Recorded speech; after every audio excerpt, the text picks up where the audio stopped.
Hello అందరికీ welcome to my channel. ఈరోజైతే 6 నెలల నుండి సంవత్సరంలోపు పిల్లలకు ఎలాంటి బ్రేక్ఫాస్ట్ పెట్టాలో చూసేద్దాం. ముందుగా పిడికెడు బియ్యం, పిడికెడు పెసరపప్పు, ఒక మీడియం సైజ్ బంగాళాదుంప, ఒక మీడియం సైజ్ క్యారెట్, కారం కోసం ఒక పచ్చిమిరపకాయ తీసుకున్నాను. ముందుగా ఒక చిన్న కుక్కర్ తీసుకొని అందులోకి బియ్యం పెసరపప్పుని బాగా వాష్ చేసుకోవాలి. పీల్ అవుట్ చేసి తరిగి పెట్టుకున్న బంగాళాదుంప ముక్కలు వేసుకోవాలి. అలాగే క్యారెట్ కూడా పీల్ అవుట్ చేసి సన్నగా తరిగి వేసుకోవాలి. కారం కోసం ఒక పచ్చిమిరపకాయ వేసుకోవాలి. మీరు ఎక్కువ పెట్టాలనుకుంటే ఇంకొక కాయ కూడా వేసుకోవచ్చు. కొద్దిగా సాల్ట్ వేసుకున్నాను. ఒక గ్లాస్ వాటర్ వేసుకోవాలి. మాడిపోకుండా ఉండాలంటే ఇంకో గ్లాస్ ఎక్స్ట్రా కూడా వేసుకోవచ్చు. ఇంకా మూత పెట్టేసి స్టవ్ మీద పెట్టేయాలి.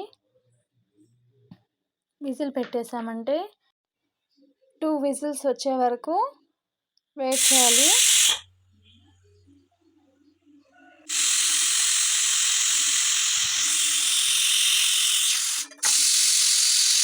ఇంకా స్టవ్ ఆఫ్ చేసేసి ఓపెన్ చేసామంటే ఈ విధంగా ఉంటుంది. దీన్ని మెత్తగా స్మాషర్తో స్మాష్ చేసుకునేయాలి. చాలా టేస్టీగా ఉంటుంది. పిల్లలు కూడా చాలా ఇష్టంగా తింటారు ఇలా మెత్తగా పేస్ట్ చేసి పెట్టామంటే. ఈ వీడియో మీకు నచ్చితే లైక్ చేయడం మర్చిపోకండి. Thank you so much. Bye.